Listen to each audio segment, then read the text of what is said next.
Whenever you rent or buy a video, you need to be sure that the film you choose is suitable for the audience at home. Do sit down. We're just about to have some tea. Ladies and gentlemen, please do not panic, but scream.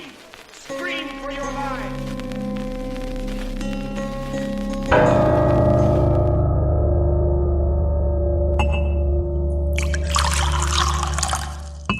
Hey all weirdos, the kettle's boiled. Welcome to Tea for Terror, where we take a favourite horror film and dissect it over a nice cuppa. I'm your host, Andrew Graves, and my guests today are here to tell me that I'm a meat eater who can't bear the blood. Welcome to my extra special guests. Welcome back, Darrell Buxton. Hey Darrell, how you doing? Yeah, I'm really good, Andrew. Thanks. I've had my cuppa already, but all raring to go. And this forms part of our ongoing sort of mini series within Tea for Terror, where we're covering. Where every time you have me on, we move on a decade. So we're on to the 80s now, and a film that is an 80s film that's very, very special to my heart. Yes, it's a very Tea for Terror film, I think. Absolutely ticks all the boxes for me. And I'm very, very, very honored to welcome today not just Darrell, but also the director of the film we're going to be looking at today, who is Saxon Logan. Welcome, Saxon. How are you doing? Fine, absolutely fine. Thank you very much for asking, and I'm so pleased to be here, and particularly to see Darrell again, who, as I say, really was responsible for saving the film from obscurity. Well, you know what I wanted to kick off straight away with. I mean, normally do a bit of a spiel. We'll come back to some other things in a minute, but obviously, normally we kind of intro the film later on. But I'm going to kind of break the rules a bit today and say that, because we've got Saxon on, we are going to be discussing his 1984 film Sleepwalker, and one of the most interesting and one of the most touching things to me, because obviously I've seen the film a few times, but I've been going through the BFI Flipsides release, and there's some great extras on there, including Working Surface and Stepping Out, your earlier films. And yes, I know I've got mine in the background there as well. But there's a beautiful, and I mean this actually hand on heart. There's a fantastic interview with yourself. It's quite a long interview, but it's an incredible insight into how you got into the industry, your relationship with Lindsay Anderson, which is incredible. And also, and I we'll get into the other stuff later on, but also there's a moment in that interview where, I was genuinely welling up because you were kind of welling up on the screen. And what's lovely is that Darrell was kind of a big part of that. Darrell kind of unearthing this film and kind of putting it on at various places and getting it shown, and the genuine emotion that you show in that interview, because someone's finally recognized this thing you worked really hard on, and was kind of derided in this country initially, but then thanks to people like Darrell, it had this kind of second wind, and the emotions you're showing in that clip, it's incredible. It's a really lovely response to a genuine artist actually understanding that people might recognize that this thing was actually worth doing. Well, all I can say is that Darrell. I'm not going to get sentimental this time. Well, try not to anyway. But it was absolutely revered at the Berlin Film Festival. In fact, they actually held it over and screened it more than once. And I got an award for it. And I really thought that I was made with the reception that I received, certainly in Berlin. And it was shown at the Zoopalast, which is a large cinema, and it was jam-packed. And I returned to the UK with this film thinking, wow, I've got an entree into what I really liked doing, which is making movies, and only to find that it was utterly dismissed by the British film establishment. I think purely because of the time. It was obviously, sort of Thatcher's heyday, and a lot of the executives were conservative by nature anyway, but probably politically as well. And they utterly dismissed the film, and it sadly wound up in my attic until the internet arrived, and I got this weird email from somebody asking, "Does does somebody with the name Saxon Logan really exist?" And it was from Darrell, and I said, Yeah, "Yeah." I've had a few of them emails from Darrell as well. I said, "I'm alive and well." And he said, "Well, I'd really love to see Sleepwalker." And he actually made the effort and came to Kent to meet me. And we brought down the cans from the attic. And Darrell arranged for it to be screened at the British Council through a friend. Paul Copgrove, yes, who Yeah, absolutely, now Paul. runs the excellent Horror on Sea Festival in Southend. Let's give Absolutely, Paul a name check. absolutely, absolutely. I quite agree. And what a guy! He's also the sort of kind of general secretary of the Lindsay Anderson Memorial Indeed, um, yes. Yeah. uh, Fund. Anyway, that aside, Darrell arranged various screenings, and then it was invited to the Festival of Fantastic Films. And he then arranged a screening at the Quad. And This was at the Metro Cinema, Saxon, Quad's predecessor in Derby. was it? At Oh, sorry, the I'm Metro sorry, Cinema, I'm sorry. yes, yeah, yeah. We have we I'm. have shown the film at Quad, but the one you attended was at the old Metro Cinema. That's right, and Yes, what yeah, an evening it was! It was super. terrific, and Darrell graciously sort of gave me time in an interview, and then sort of kind of the simmer went down to sort of almost off until I got this bizarre email, another bizarre email from Sam Dunn, who was sort of charged with setting up the Flipside series of films. And he was able to say that Nicholas Refn Winding was prepared to restore what was effectively a show print and a very blemished show print, restore it and also pay for the digitization of it so that they could release it on Blu-ray and DVD. And things took off from there. And effectively, it took 2 decades, but thanks to Darrell, the film release by Flipside, the BFI, um, actually made its budget back after 2 decades in real terms, and has proven to be sort of almost a timeless success, not just amongst people who like horror, because it's actually an extraordinarily well-made film, and I'm not being immodest. I pay tribute to everybody that collaborated with me on it.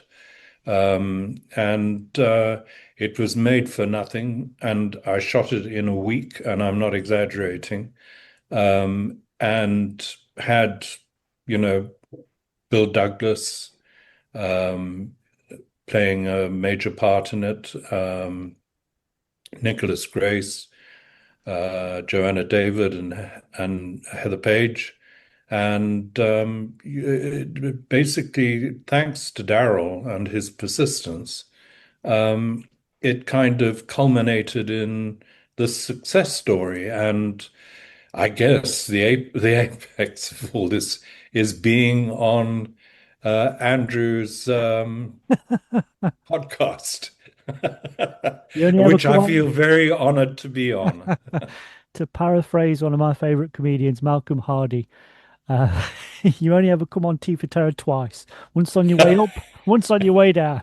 Oh gosh, well, I've got that to look forward to. Yeah. I don't know what that makes me then, but I'm up and down. So Uh, Um, we I all mean, are, we all are, Darrell. we, I mean, I love the idea that Darrell thought it was a made-up thing by Kim Newman. I mean, that's just a brilliant. I mean, it's something yeah, I've contemplated myself. I actually spoke at me and Sean Hogan. We spoke about because he's been on the podcast a few times, and we spoke about maybe making up a film and doing an episode on a film that was made up just to see how far we could get with it. But so I love that idea. But I like super. that idea too. Yeah, I might crib uh, it. but also I love because because I like Darrell. I write for We Belong Dead, and I write for various other horror magazines, and I do a lot of Q&As and talks at the Broadway on various, usually sort of horror inspired films. Um, but I think when you write a lot about films and talk a lot about films, as much as I am incredibly passionate about it, um, you can get into that trap sometimes of occasionally I have to pull myself up and think, am I just reading too much into this nonsense? And then I watched your interview on the BFI thing, and everything I'd thought about with Sleepwalker, I've been seeing it a few times. I thought I'm picking these things up, but then I saw your BFI interview, and it's great as a writer director who just confirmed everything that I thought about. So all that stuff, yeah. like, This was intentional. It was meant to be there. Any political subtext or any social comment is there, and I think there are British films that can do that. In the horror sphere and sort of just beyond horror. Films that have got one foot in the genre, I think, are very good at that. Now, Saxon, you may not know this, but Andrew writes a sort of semi-regular column for me in the magazine We Belong Dead, Yeah. called a Fear in England, and it Mhm. touches upon exactly this territory that we're talking about. He reviews and talks about and discusses films such as the work of people like Ben Wheatley, which are very clearly sort of in the horror genre. But Andrew, you've also covered films like Naked, the Mike Leigh film, and so on, which aren't horror movies but have got the same sort of political sensibility as the political horror films. And I think Sleepwalker is a great film for us three to get together and talk about, not just because of our direct associations with it, but because it's very much in the ballpark of how we view British cinema. Would you agree, Andrew? yeah, because I think I think that this given what Saxon was saying about the way that the industry kind of ignored the film back in the 80s, and I think that there was lots of interesting things were happening and are always happening in British cinema, I think, but very often what floats to the top are often kind of more what I would consider to be more throwaway ideas or the kind of feel good type British films that you're supposed to love. And I think that, as soon as you scratch the surface, you find much more interesting, stranger stuff out there. I've done whole courses and talks about this. I did a whole course at the Broadway called Uncanny Britannia, which was really looking at the underneath and looking at these odd films. And even I'm not even talking about horror. I think going right back to the 40s and 50s, there are so many films that, I mean, me and Darrell talked about this before. There's so many films that are great films that have kind of been lost to Yeah. the wider medium, really. And it's almost like they don't exist. And Yeah. Well, thankfully, we did a whole issue of We Belong Dead on films from the mid 40s and early 50s, British cinema of that period. With which, if you look on Wikipedia, they list two horror movies from Britain in that period. What and talk about sublime to the ridiculous. One of them is Dead of Night, and the other one is Mother Riley Meets the Vampire. And we managed to identify something like 60 British films that you could sort of loosely call horror that were made within that 10-year period. And it's almost like this great lost decade from 1945 to 54 that we managed to cover and identify and say, look, this is pre-Hammer, this is immediately pre-Hammer. In fact, the last film in our issue was the Quatermass Experiment, which was filmed right at the end of 1954. And so, you know, film history, British film history tells you that Hammer films emerged with Quatermass Experiment, which led to Curse of Frankenstein and Dracula. And we managed to find this entire decade immediately before that that is never, ever, ever talked about. And make an entire magazine out of it. And again, a lot of those films are very socially conscious because you're coming out of World War II and into the 50s, and there's political turmoil and there's things are shifting on the political scene, and that's reflected in the films. And I think that's always been the case in British cinema. And as horror fans, I think Andrew would agree, we're proud to say that it's horror cinema that is particularly good at this. You know, I think there are other genres and other strands of cinema that do it. People often cite the Carry On films as being a great sort of social barometer, you know, but I think horror films do politics as well as any other type of movie in this country, if not better. Sleepwalker is absolutely at the heart of that. And when I saw it for the first time, I just so identified with it. And I sort of felt kinship with you, Saxon, because I thought where you were in the mid-80s making that film, I was already a sort of young sort of union member, and I wouldn't call myself a political activist, but because I didn't sort of know anyone or go anywhere, you know. But I wasn't involved in any sort of group. I was too busy watching horror films, you know. But in my head, I was a sort of, you know, committed socialist, and as I say, I was already a union member and still am. And actually, I interviewed Ken Loach a couple of years ago, and I announced to the audience that I'd been a union member for 40 years. And I got a spontaneous round of applause. I think I got more applause than Ken did, but yeah. I interviewed Ken Loach as well at the Broadway, and it was a strange evening because I mean I love Ken Loach, but Yeah. it was like literally 2 weeks before the election in 2019. So and he was supposed to be talking about his latest film, Sorry We Missed You. But it literally did turn into a political rally.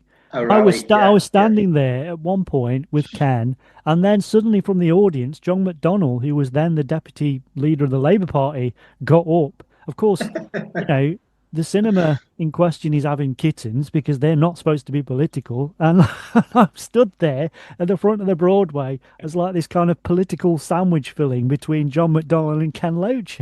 Wow. I want to put back Tez. I'm sure you did it with great, you know. Anyway, no, it's funny because one of the greatest, in a sense, undercurrents and influences on Sleepwalker was James Whale's Old Dark House. Only because I found it an extraordinarily compelling film with these weird performances. And I think I probably saw an abridged version because a lot of it kind of seemed to sort of be sort of cut. Well, it's a very short film anyway. So I mean, It is a short film. Yes, and I thought, well, wow, that's kind of an interesting idea. And you take the house as you know, sort of kind of a symbol of a country, and you have these people trapped against their will within the house, and the house is, you know, kind of tumbling apart.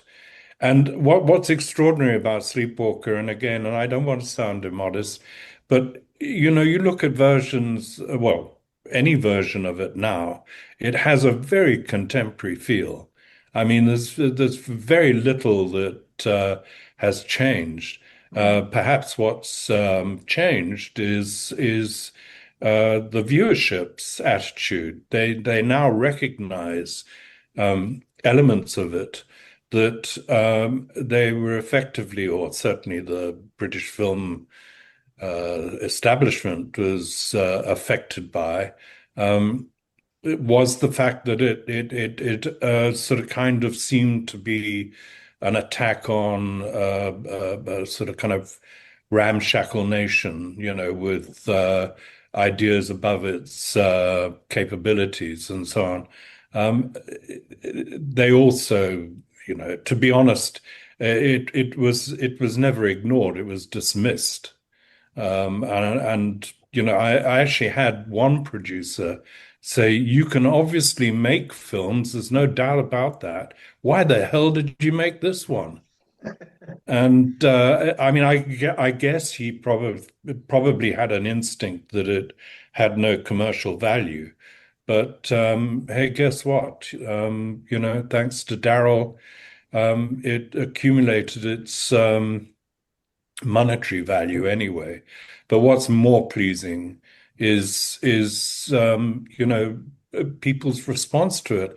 I get sort of messages and emails from sort of young want-to-be filmmakers who are either doing graduation courses or want to do graduation courses, and Sleepwalkers had a huge influence on them, showing what you can do for very little if you know what you're doing.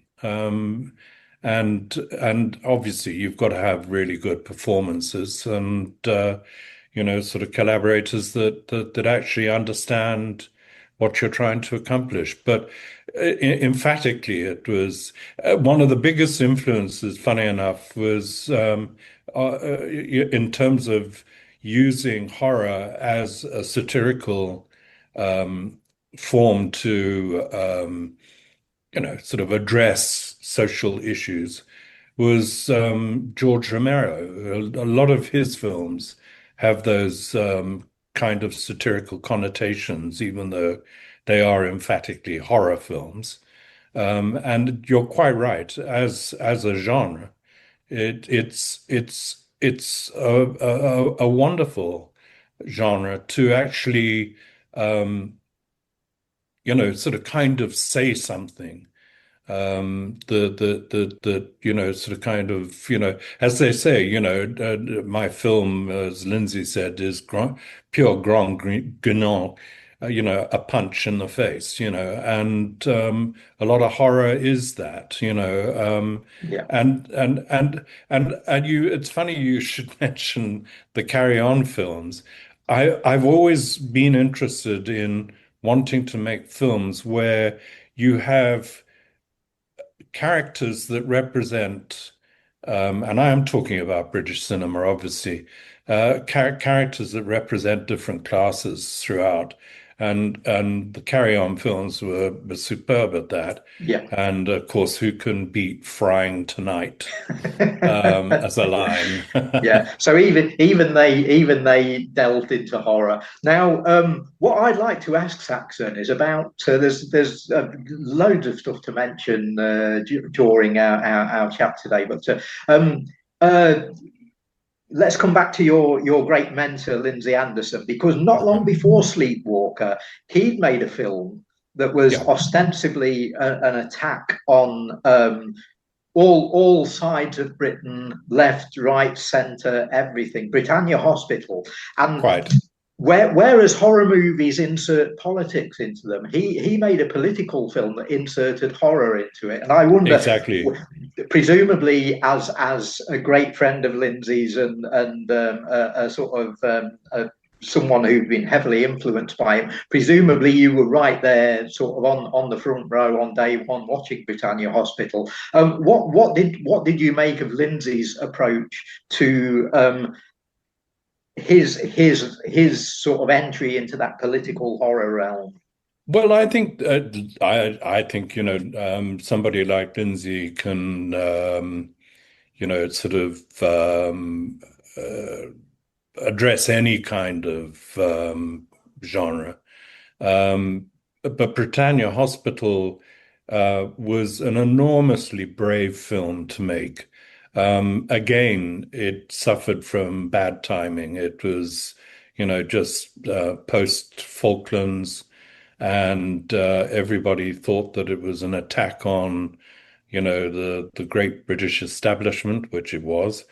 Um, and the whole idea of sort of making a man, which was sort of the same idea as Frankenstein, where Malcolm McDowell is chopped up and put back together very badly.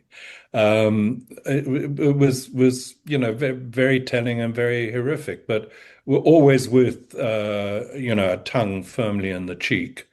Um, and I think it also sort of kind of gave a precursor to the whole AI problem, with the ending, where they build this, monstrous machine. Um, so, and it did affect me, and I was influenced by that, obviously. Um, the awful thing was sitting through viewings of it, just knowing that we were at a time in the country where it was really not going to be well received. Yeah, people Um, weren't going to get it. they were Yeah, yeah. not going to get it, and they were not going to like it, because I mean, it had everything from demonstrators uh, against the police. Um, and I love that scene where some young idealist woman puts a flower in the barrel of a gun or Yeah. something and gets whacked over the head for doing it. And I think Leonard Rossiter was absolutely marvelous. He just trying to keep the whole thing together just for the Queen Mother's visit. Yeah, and she gets a cabbage thrown in her face as Yeah, well. yeah. So it Which was a again very could be in a carry-on film. It It, was it it well that yeah, it's really kind of what I'm alluding to is yeah. that all these influences, and you mentioned Hammer. I mean, obviously, I wanted to choose a particular approach, genre, if you want, that the Brits were good at, apart, they hadn't got into the merchant ivory thing fully by then.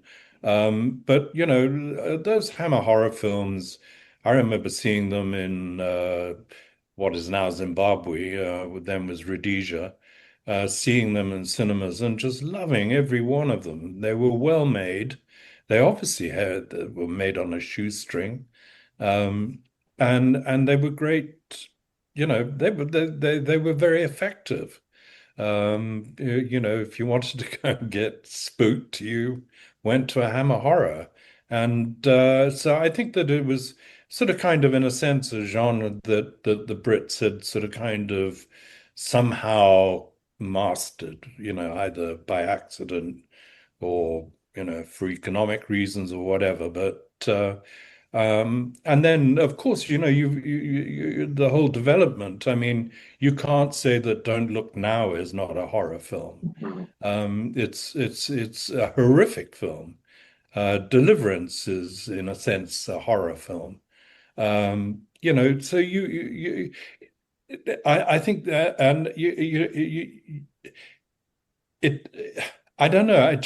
For me, I just think that it's as a platform, it's a good way of expressing yourself, both as a filmmaker, stylistically, as well as, in terms of content.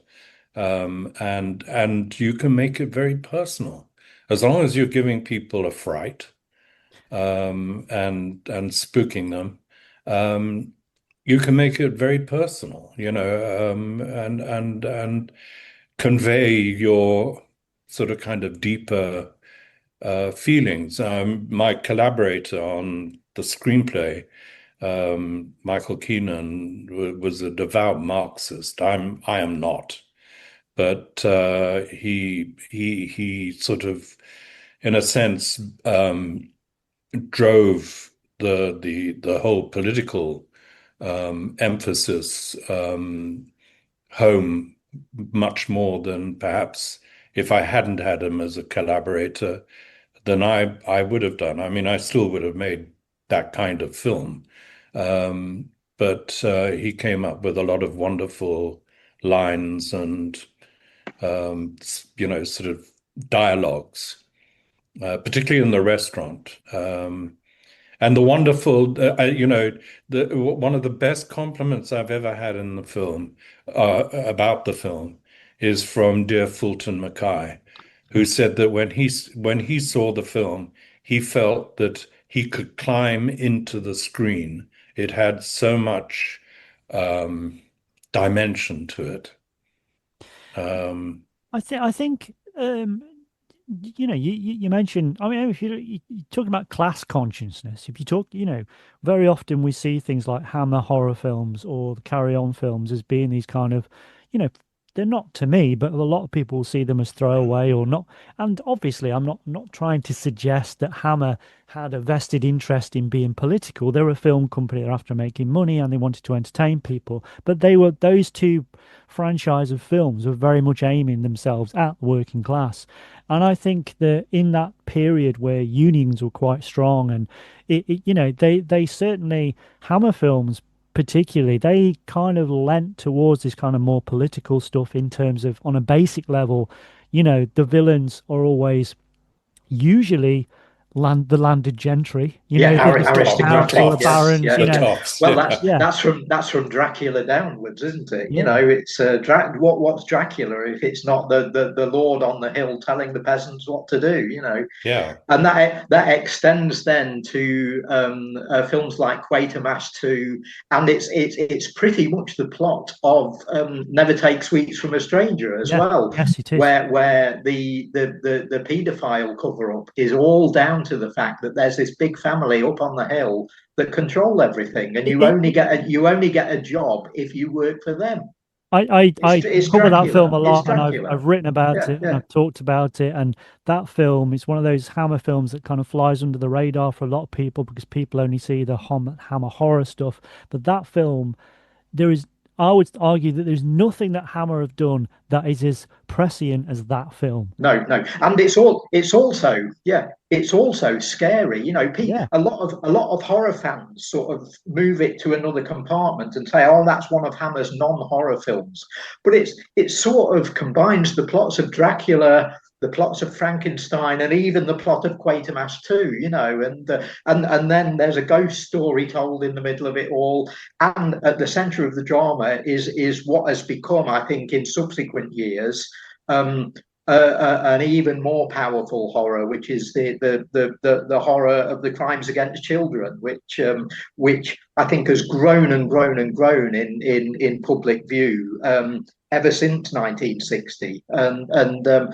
So I think Hammer were not only capable of making political films, but they could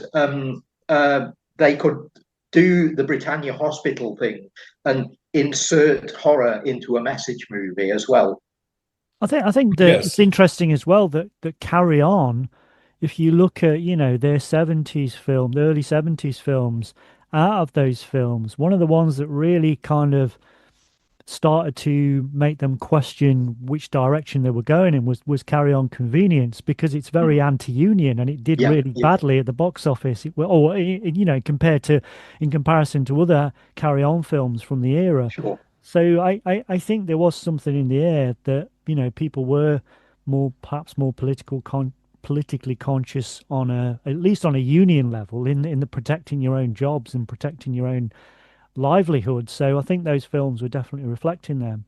Okay, I just want to say I want to go into this sort of the bones of Sleepwalker in a second, but I just wanted to get back to Saxon in terms of, so obviously it was incredibly well received in Berlin, like you said, but then it kind of came to a stall when it came back to this country. I think there are a few things going on in the 80s, particularly in this sort of early to mid 80s, that you'd got this kind of surface level conservatism where it was similar thing that's happening in America now, where it's just any alternative is completely unthinkable. We've got to go with this. This is what it is now. And I think there was a lot of there was even though you got these kind of alternative streams in the country, but I think it was this kind of surface level conservatism, and obviously it was controlling the government and all this kind of stuff. So I think there was like an anti kind of alternativeness, if you like.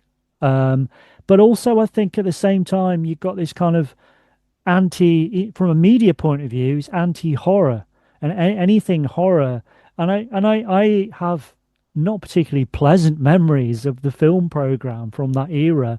And people like Barry Norman just absolutely slating anything that Just dismissed it all. Yeah, yeah, yeah. just Well, yeah. and so I think, do you think it was dismissed because it was of the political stuff, or more because it was horror, or a combination of both? I I'd add in a third thing before Saxon no, answers, go ahead, Andrew. please. In that Sleepwalker is only about 50 minutes long, and because of the Edie levy disappearing in Yeah, the early 80s, um, cinema programming and cinema exhibition changed. So previously there might have been room for a shorter film on a cinema bill in Britain, and suddenly we didn't need those quotas anymore. So that's a sort of industry strand to it all as well. But yeah, Saxon, go ahead.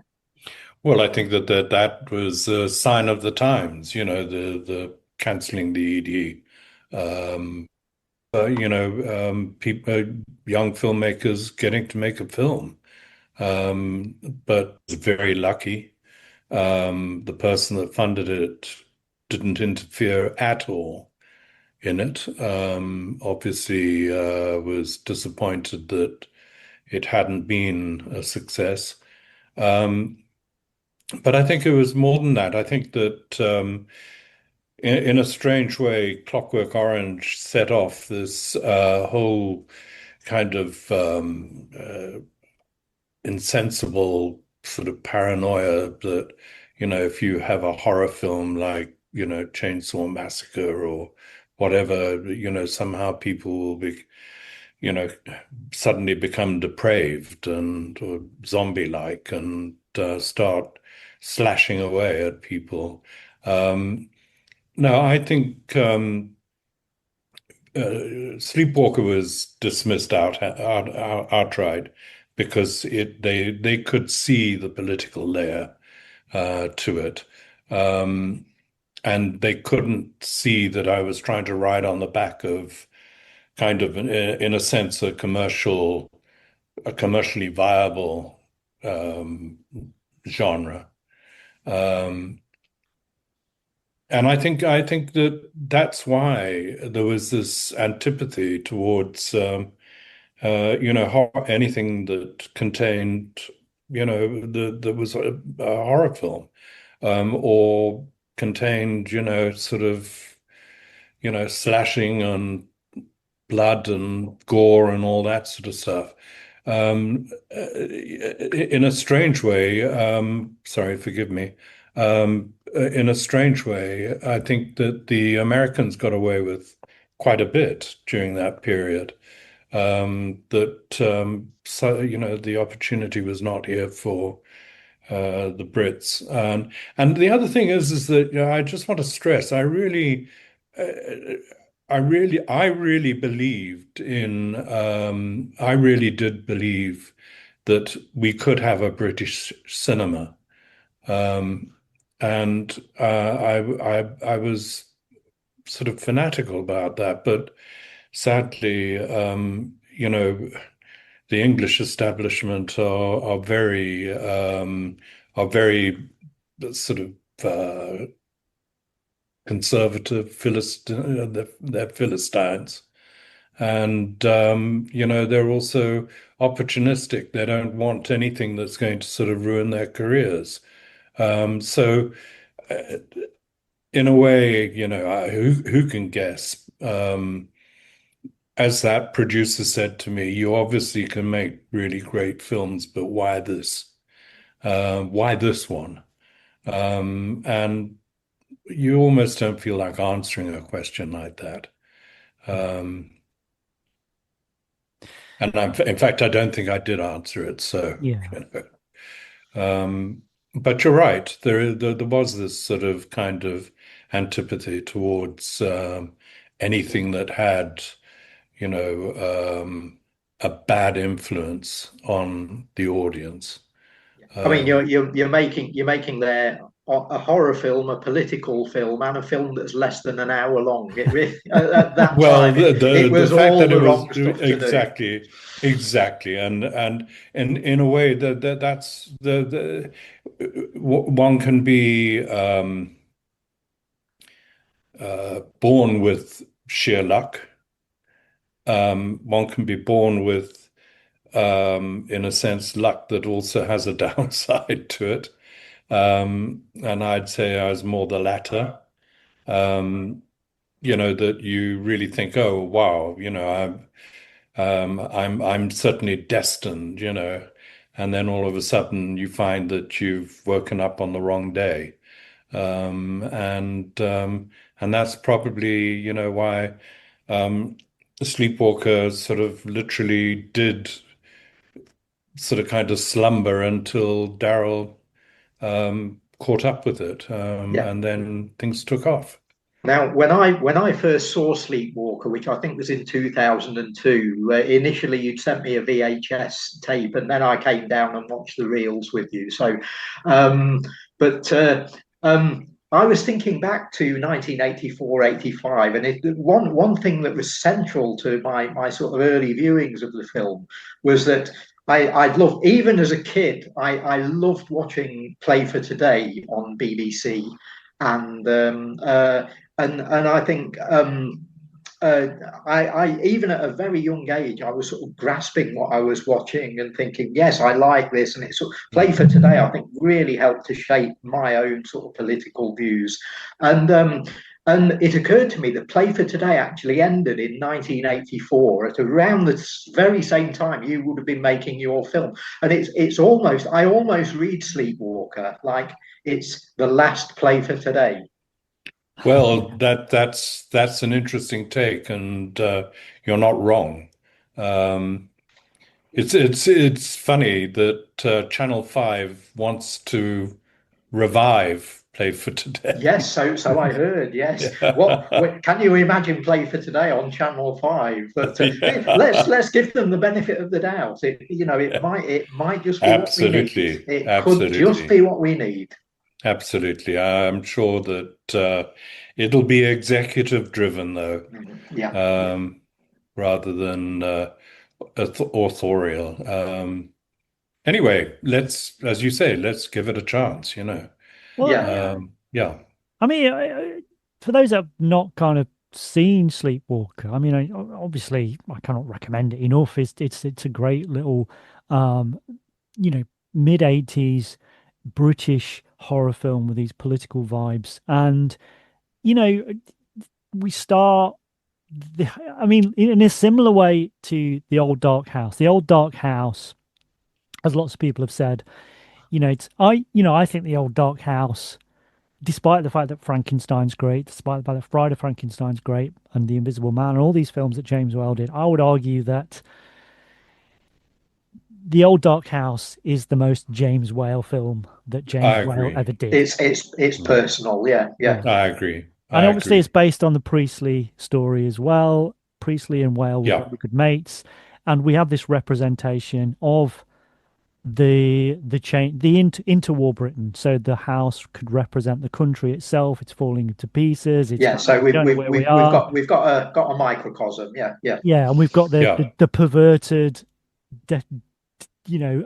desiccated landed gentry.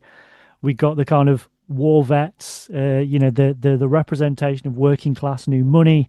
All of this Yeah. stuff is poured into it. And I think with Sleepwalker, we get slightly different versions of that. So obviously the Nicholas Grace character, Richard, is this kind of warped version of that sort of new money. And he's very much that kind of sneery conservative type character. But I mean, obviously, it's pissing down with rain because it's got to be, and it's dark and it's damp and horrible. And one of the first things we see is the sign Albion. And as soon as I saw that, it was like, okay, this is. I know where we're at now. I know where we're going. And obviously, the difference, I guess, between sort of the old dark house is that you actually get out of the house for a little bit and you go to the restaurant, which is, as you mentioned earlier, I think is one of my favorite scenes. And I think, the fact that um, you've got Michael Medwin and Fulton Mackay and Richard Raymond Hundley, sorry. Yeah, And that in itself is a representation of the kind of old British Guard, but also absolutely. these new ideas and this kind of, and it's implicitly sort of, it's implied that the two people in charge of the restaurant are that they're gay or whatever, and there's Yeah. all this kind of no, and it Mm. is, it's everything. A lot of the stuff, obviously Thatcherism itself is represented, but also this, it's so, the idea that you've got a brother and sister living in this house who are very dysfunctional. It's kind of like in the same way that Whale presents us with the dysfunctional family, we get that as well. The relationships we have, the sort of more traditional male on female, there's a strange power dynamic there. It's all of this kind of stuff, and it's really, whereas something like Chariots of Fire was trying to thrust us with this kind of, aren't we brilliant? Aren't we incredible? Mm. This Mm. is the Yeah. underbelly. This is looking at, actually, in a similar way that David Lynch did for with a lot of his films. He was kind of Yeah. presenting these white picket fences to you, but also he's saying, hang on a minute, but if we scratch the surface, It's there's something pretty horrible dirty. Yeah. underneath this. Yeah. And also the other thing, Andrew, is one must not forget is that ultimately Britain is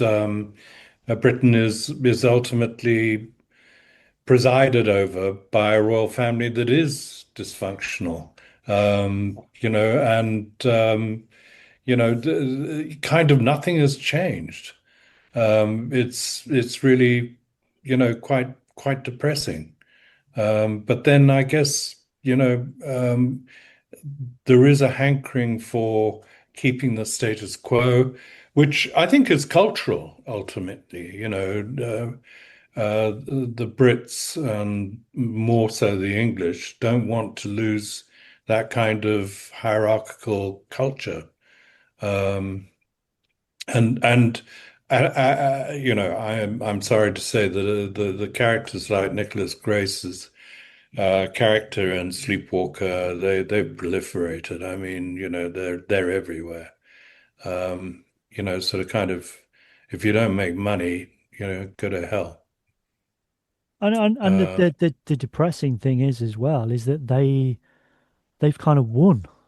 And I hate to Yeah, say that. I yeah. don't want to say that. I don't want to believe that, but they have kind of won. They have won out. And if we look at what's happening in this country at the minute, we've got the rise of people like Reform, and it's kind of this bullshit has just perpetuates, and it's very difficult to fight against. And I think that's why that character is so spot on and so insidious, because he was this, as you said in your sort of commentary on the BFI disc, that they are, in the best ways, the horror, this is what horror is really good at.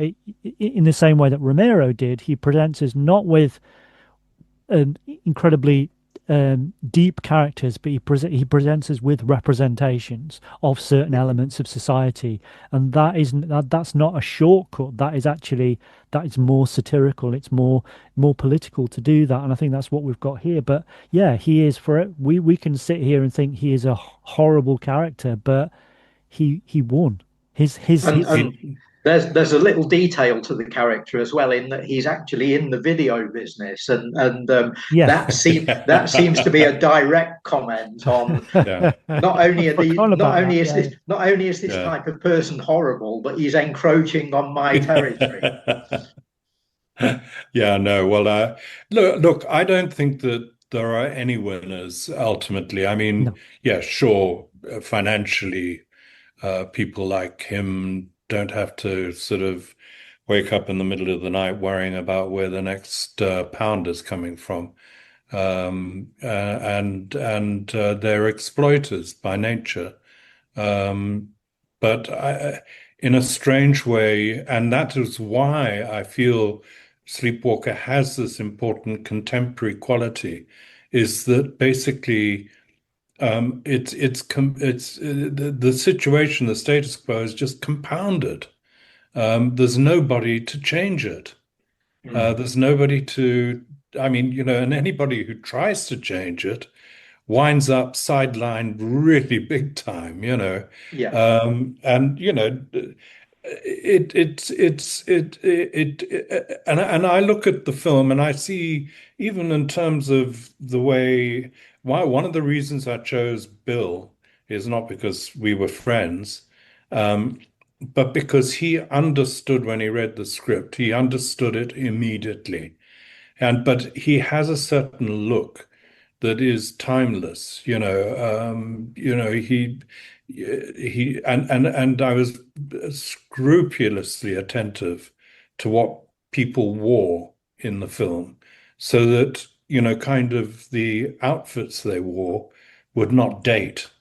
So a large part of my small budget went on buying sort of relatively expensive clothes from expensive shops, just so that they wouldn't sort of move out of date. Now, there's nothing wrong. A film is not corrupted by sort of the way the actors look, because in the end it's performance and the mise en scène of the film that keeps people in thrall. But Bill was remarkable, absolutely remarkable throughout. And it was such a head-banging film to make, because, I literally only had enough money for 6 days filming. And my crew were unbelievable. They worked so hard. They doubled up on chores, um, uh, because they, in a strange way, we all felt we were doing something important, um, and something sort of worthwhile.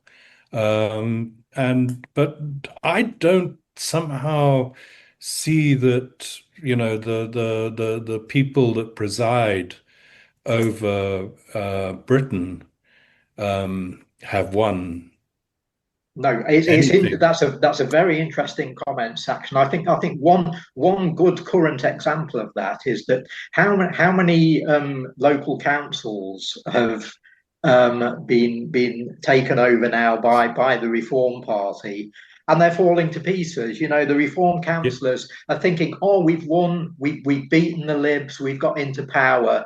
And then they don't actually know what they're doing. They don't know how to run a council. So absolutely. at the end of the day, what have you won? Even take it right to the top. What other than having all their sort of money and power and possessions and everything?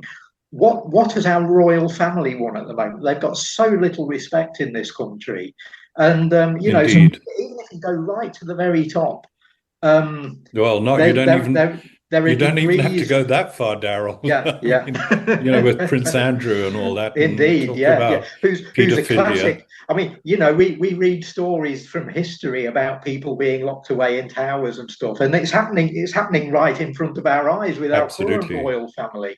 That's going to be in Absolutely. the history books in 500 years' time.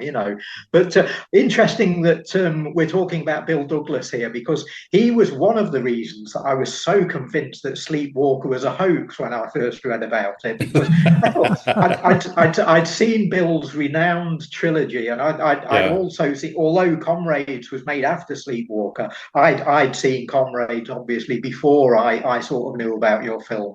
So I was very familiar with Bill's own work.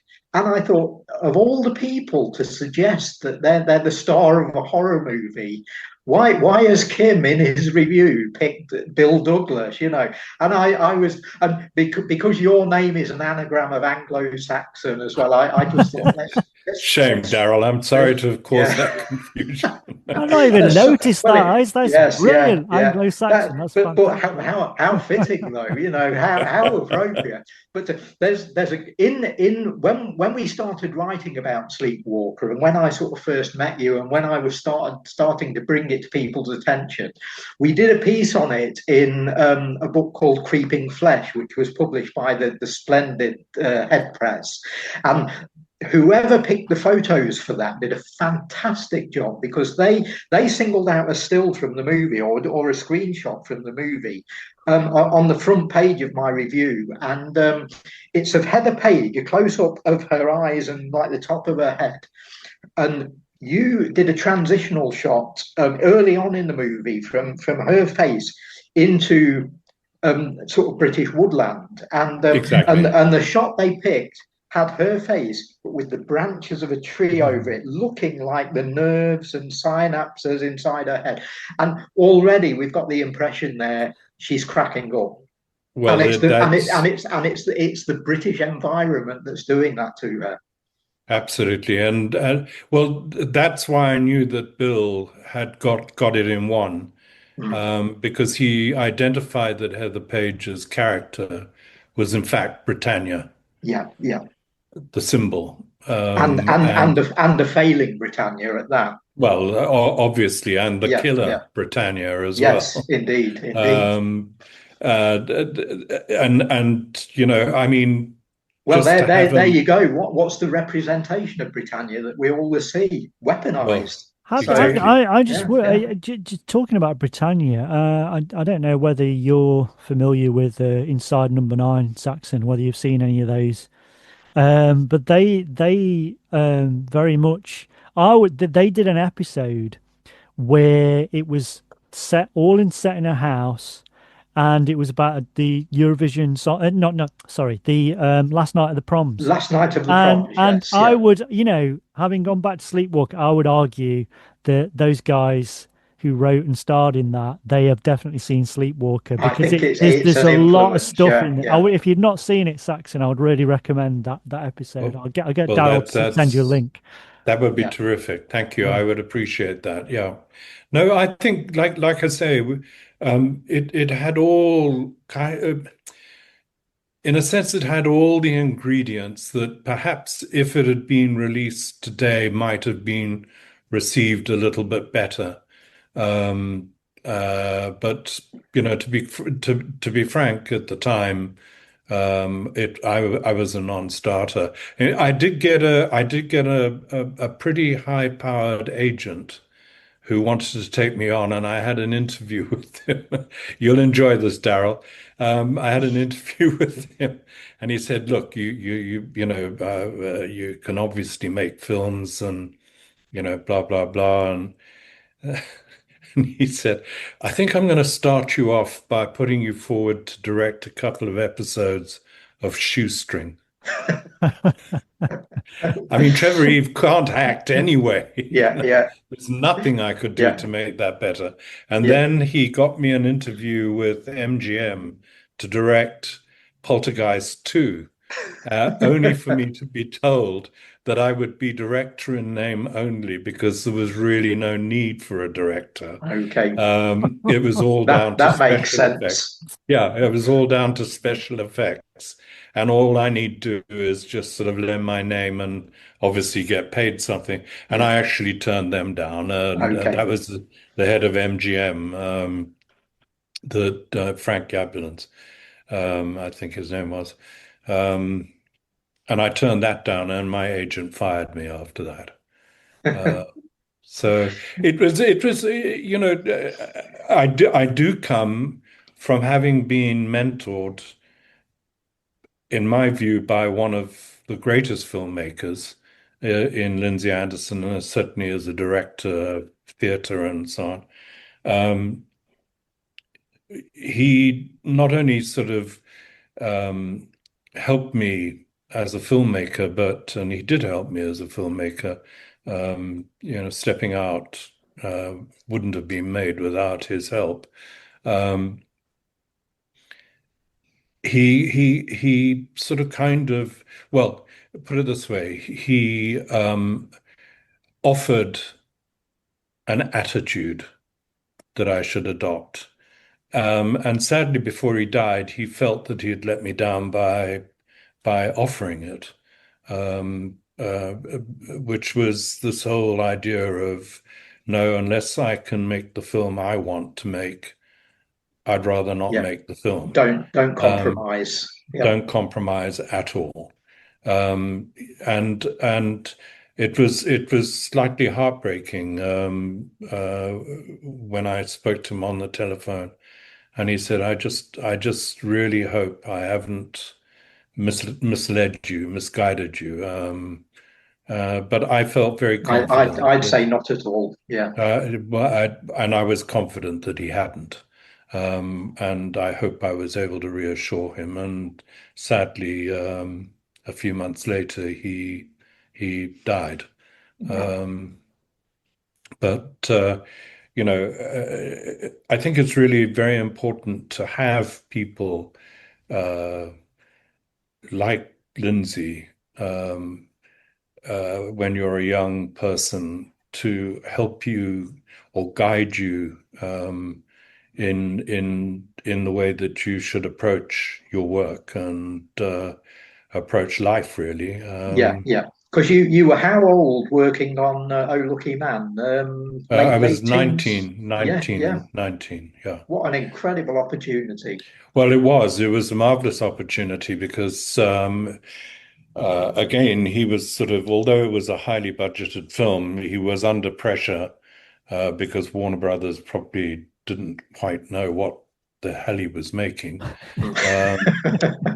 And and again, there are scenes in Oh Lucky Man that well, dip into horror. absolutely. Well, Yes, that yeah. that that head on the sheep Mm. body is quite a frightener. Extraordinary Um, image. uh, Yeah, It's terrifying. yeah. That um, is. yeah. I did a a feature once, and the idea of the feature was to film examples of films where you find unexpected horror. You know, they're not Yeah. actually horror Yeah, films, and that was number one on my Well, list. that's right up there. Yeah. Yeah, yeah. yeah, Now, yeah. Andrew, I mentioned earlier that Sleepwalker could almost be the last ever play for today. You've put the idea in my head now that it's also the first inside number nine. Well, it is. Discuss. But I think putting the politics to one side for a second, I have to say that I mean, a things that lot of their episodes are very sort of self-contained in that yes, way, yeah, and yeah, have yeah, yeah. little knots of characters all having a go at each other, and yeah, and they're all self-contained episodes, and it's yeah. When you commented on that, it struck me. Oh yeah, I can see, and I bet Reese and Steve have got this. You know, they've got the Sleepwalker Blu-ray. I'm sure. Well, look, I Please think do send me a link, We will, Darrell. yes, yeah, they're Thank you. great shows, Saxon. Yeah, It's yeah. it's it's two of the guys who did the League of Gentlemen TV Oh, series. right. Yeah, yeah. Okay, okay, Reese, okay, Reese Shearsmith and Steve Pemberton. okay. They make these regular little half-hour plays, and they're almost like Tales of the Unexpected, but Yes, oh gosh, veering into yes. sort of play for today type Yeah, territory, yeah, yeah, and yeah, very, very Sleepwalker. yeah. Well, please do send me the link. I will, I will. Um, but I think that ultimately you're right to set the sort of political discussion aside, Andrew. But you can't strip away no. that because basically we're all political and it makes up who we are, ultimately. I mean, No, my no. next. What I was saying by that is that No, no, for I'm me, not criticizing no, no. you. I think No. I just wanted to get into because one of the things that I find incredibly appealing about the film is the way it looks. And we don't make films that look like that anymore. And I think Yeah. it's just so dark and grainy, and obviously it's film, and it just conveys a certain feel. Whatever the politics are, it just before you've got into the politics, it conveys this feeling. It's the same feeling I get when I watch, say, Black Christmas from 1974. There's something dark and horrible, and it's almost as if, whatever the politics are, there is also something quite icky about it, and you do feel like you need to have a bit of a shower after you've seen it because it is Yeah. exposing not only the horribleness of the political situation, but there is something quite physical and the texture of it is quite horrible as well, which is brilliant. I love that, because I think it's just capturing something that we haven't. And I'm not criticizing 21st century film. There's lots of films from this century I love and adore, but I think that feel has gone. No, I think that's very perceptive. And to be frank, uh, a lot of the look was or is influenced by European cinema, particularly, sort of Dario Argento and the Giallo movement. Um, and I wanted my cinematographer suggested that we use you know uh, low lighting, and I would say that the look largely was a combined or at least a jointly agreed look between my cinematographer and myself. But you're quite right. The interesting thing about it is, and this goes back to Fulton Mackay saying he feels that he could climb into the image, is that his comment or his explanation was that it had real atmosphere, the film. It hadn't got that contrived Ridley Scott, sort of smoke everywhere look to it. It was shot to be sort of kind of real, but within sort of, kind of the dark sense of the subject. And, a lot of time did go into the pre-production, and we were lucky to find that was the biggest stroke of luck, is finding a house that was absolutely intact inside. It needed no dressing whatsoever. The only thing that we added was the Empire Estates for sale sign in one of the opening shots with rain. Nothing else was moved. So, in a sense, we went for atmosphere ultimately. A feeling, as you say, something that you probably do need to take a shower afterwards, but nonetheless serves the film well, I think, anyway. Yeah, well, I think it's about time to round things up. So, yeah, I mean, again, I can't thank you enough for coming on, Saxon. It was Oh, absolutely please, brilliant to it's my talk to you. pleasure entirely.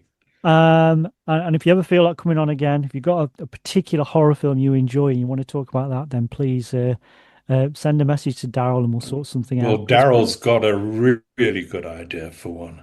Oh, right, okay. He well, he shared it with me. I don't know whether I ought to share it with anybody else, but I certainly feel like stealing it.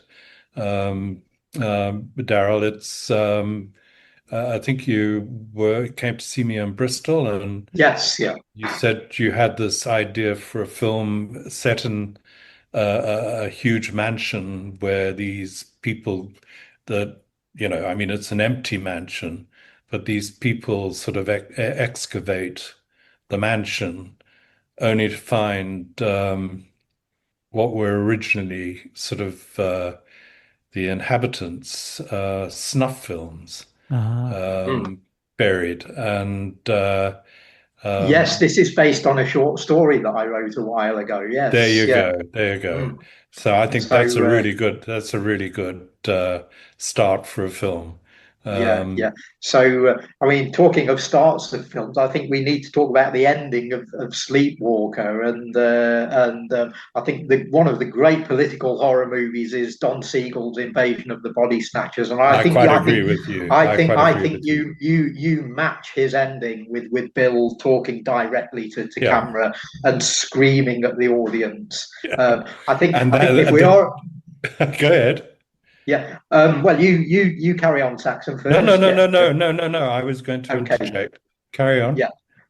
Well, I was just going to say, I think when we wrap up the podcast today, we need to sort of finish off with a sort of a Bill Douglas wake up, But Well, I think I quite agree with you, and I think that's probably what a lot of these dopes objected to yeah. because they don't like being told Yeah. what Well, they should be doing. it was such a bold thing to do in your movie, and the same for Siegel when he did it in Body Snatchers. To actually address the audience directly and say, "Look, things aren't right.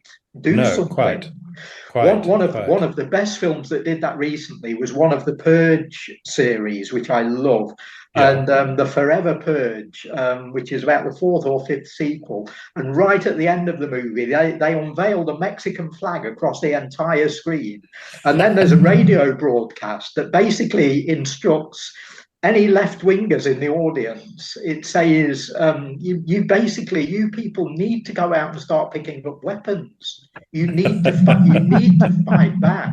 And I came out of the cinema thinking, what have I just seen? So it's so good that Sleepwalker has got that type of ending, and that it's so direct, and that had it played in cinemas, it's so sad that it didn't, because if it had, I can just imagine people walking out Well, in a that's daze. in a funny way. I was actually interjecting with the fact that that ending received standing ovations in Berlin. Thank you so much, Saxon, and thank you again, Darrell. Always a pleasure, never a chore. To coin a cliche, let's do this again sometime, guys. Please. And Andrew, thank you for bringing me back in touch with my savior. And remember, my friend, future events such as these will affect you in the future.